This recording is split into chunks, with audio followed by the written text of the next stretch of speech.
Hello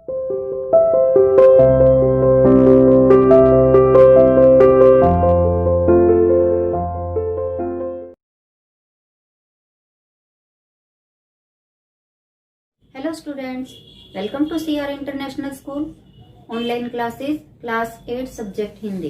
कैसे हो बेटा? आशा करती हूँ सभी अपने घर पर स्वस्थ होंगे, सुरक्षित होंगे। और अब तो सभी बच्चों ने अपना रिटर्न वर्क शुरू कर दिया होगा, क्योंकि अभी आपके थोड़े दिन पहले स्कूल लगे थे। आप सभी जान चुके हो कि आपकी नोटबुक्स चेक होती हैं और आपके अब हाफ ईयरली एग्जाम भी होने वाले हैं। तो मैं आशा करती हूँ कि सभी बच्चे अपना पेंडिंग वर्क भी करेंगे और जो अभी आपके साथ के साथ जो काम हो रहा है इसको भी कंप्लीट करेंगे। तो बेटा आज हम अपनी हिंदी की क्लास में अपने रीडर का एक नया चैप्टर शुरू कर रहे हैं, चैप्टर नंबर 16, जिसका नाम है पानी की कहानी और इसके लेखक हैं रामचंद्र तिवारी।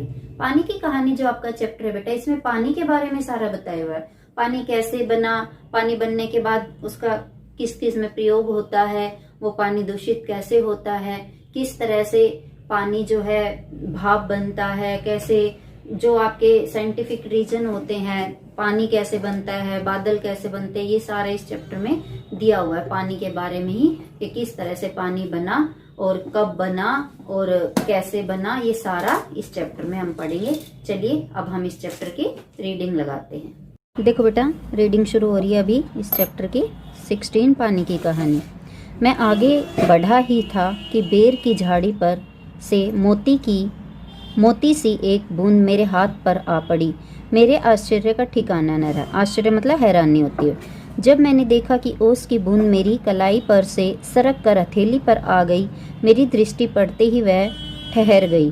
थोड़ी देर में मुझे सितार के तारों की सी झनकार सुनाई देने लगी। मैंने सोचा कि कोई बजा रहा होगा। चारों ओर देखा, कोई नहीं।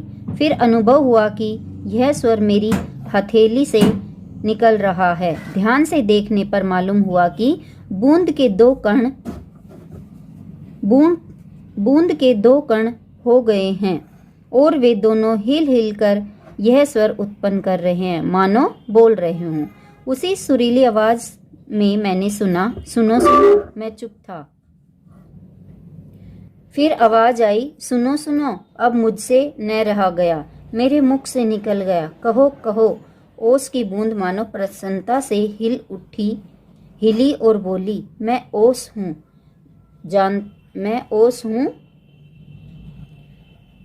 जानता हूँ। मैंने कहा, लोग मुझे पानी कहते हैं, जल भी मालूम है। अब बेटा ये जो उसके हाथ पर हथेली पर जो ओस की बूंद आकर गिरी थी वही बोलने लग रही है ये, ठीक है। मैं आगे देखिए, मैं बेर के पेड़ में से आई हूँ, झूठी। मैंने कहा और सोचा, बेर के पेड़ से क्या पानी का फव्वारा निकलता है? अब वो जो ओस की बूंद थी वो इससे बात कर रही थी और वो कह रही थी कि मैं बेर के पेड़ से आई हूँ। तो ये कह रहा था कि बेर के पेड़ में क्या फव्वारा होता है।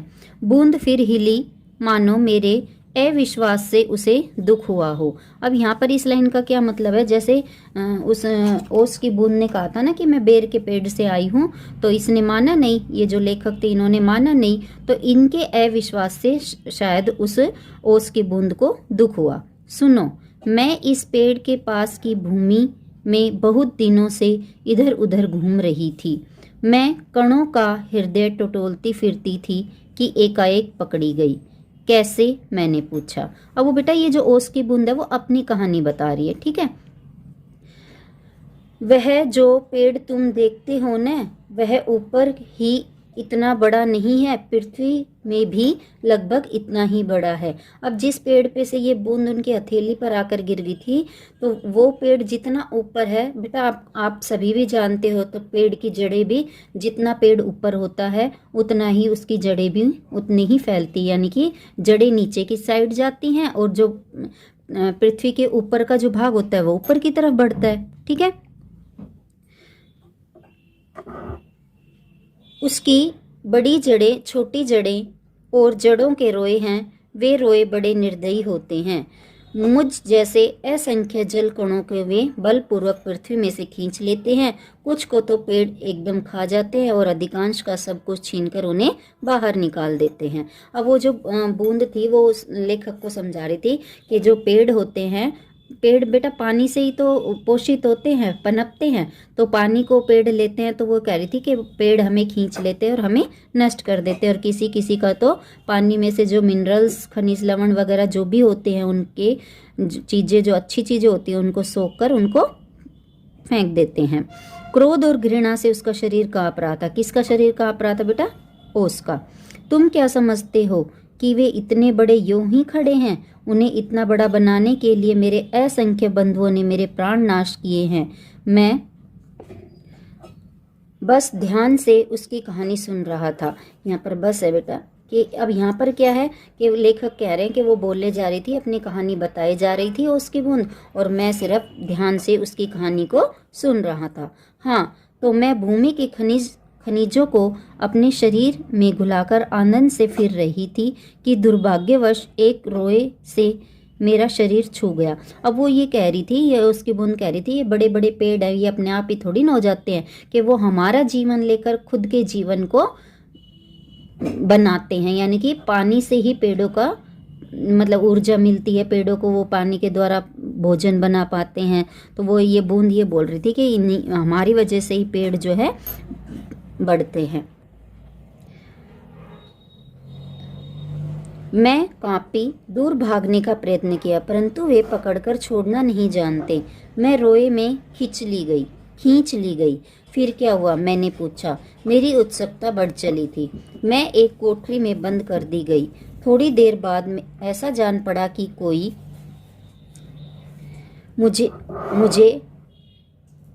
मुझे पीछे से धक्का दे रहा है और कोई मानो हाथ पकड़कर आगे को खींच रहा हो। मेरा एक भाई भी वहां लाया गया। उसके लिए स्थान बनाने के कारण मुझे दबाया जा रहा था। आगे एक और बूंद मेरा हाथ पकड़कर ऊपर खींच रही थी। मैं उन दोनों के बीच पिसी चली। यानी कि बेटा पानी की एक बूंद दो बूंद मिल जाती है, वो तो एक के ऊपर एक चढ़ती रहती हैं। तो इसी तरह जो जड़ें होती हैं, जड़ों में एक रोए होते हैं। बेटा आपने जड़ देखी होगी और उसके बीच हल्के हल्के बाल से देखे होंगे, उनको रोए बोलते हैं। तो रोए जो है पानी को अपनी तरफ खींचते हैं। तो ऐसे ही एक बूंद दो बूंद को जो रोए खींच रहे थे, तो ये जो बूंद जो लेखक से बात कर रही थी, ये दबती ही चली जा रही थी, पिसती चली जा रही थी। मैं लगभग 3 दिन तक यह सांसत भोगती रही। सांसत भोगती मतलब ये दुर्व्यवहार वो सहन करती रही। मैं पत्तों के नन्हे नन्हे छेदों से होकर जैसे तैसे जान बचाकर भागी। अब जड़ें जो है पानी लेती हैं और पेड़ के सारे भागों तक पहुंचाती है। तो जो ये ओस की बूंद है, ये जड़ों के द्वारा तनों के द्वारा पत्तों में आकर जो है बाहर आ गई थी। यानी कि वो जान बचाकर भागी। मैंने सोचा था कि पत्ते पर पहुंचते ही उड़ जाऊंगी, परंतु बाहर निकलने पर ज्ञात हुआ कि रात होने वाली थी और सूर्य जो हमें उड़ने की शक्ति देते हैं जा चुके हैं, और वायुमंडल में इतने जल कण उड़ रहे हैं कि मेरे लिए वहाँ स्थान नहीं है, जो मैं अपने भाग्य पर भरोसा कर। अब यहाँ पर क्या दिया है कि जब वो ओस की बूंद जब पत्तों में आई, पत्तों पे आ गई थी, तो वो सोची कि मैं पत्तों पर आते ही जो है ना भाग जाऊंगी। लेकिन जब वो पत्तों पर आई तो शाम हो चुकी थी, सूर्य का प्रकाश कम हो गया था। तो सूर्य के प्रकाश के कारण ही जो ओस की बूंद थी वो पानी बनती, पानी मतलब वो भाप बनकर उड़ जाती। लेकिन सूर्य चला गया था तो वो इस प्रोसीजर को कर नहीं पाई, तो वो अपना मुंह लटका कर वहीं की वहीं बैठ गई। देखिए यहाँ से अभी और पत्तों पर ही सिकुड़ी पड़ी रही, यानी कि वो उस पत्ते पर ही पड़ी रही, क्योंकि सूर्य नहीं था तो वो भाग नहीं पाई। अभी जब तुम्हें देखा तो जान में जान आई और रक्षा पाने के लिए तुम्हारे हाथ पर कूद पड़ी। इस दुख तथा भावपूर्ण कहानी का मुझ पर बड़ा प्रभाव पड़ा। मैंने कहा, जब तक तुम मेरे पास हो कोई पत्ता तुम्हें छू न सकेगा। भैया तुम्हें इसके लिए धन्यवाद है। मैं जब तक सूर्य न निकले तभी तक रक्षा चाहती हूँ। उनका दर्शन करते ही मुझ में उड़ने की शक्ति आ जाएगी। मेरा जीवन विचित्र घटनाओं से परिपूर्ण है। मैं उसकी कहानी तुम्हें सुनाऊंगी तो तुम्हारा हाथ तनिक भी न दुखेगा। अच्छा सुनाओ। अब बेटा यहाँ पर क्या है कि ये जो पानी की बूंद है उस पत्ते पर थी तो रात हो गई थी, उड़ नहीं पाई, तो ये लेखक से कह रही है कि मैं सुबह होने तक ही आपके हाथ पर रहूंगी।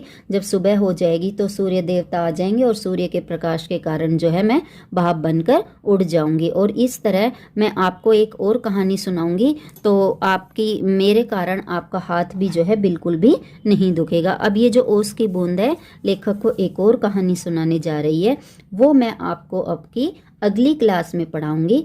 मैंने आपको आज इस पेज के 2.5 पेज ही पढ़ाए हैं। पेज नंबर 97, 95, 96 और 97 का यहाँ तक पढ़ा है। ठीक है बेटा, आगे हम इस चैप्टर को अगली क्लास में कंटिन्यू करेंगे। तब तक के लिए bye, have a nice day.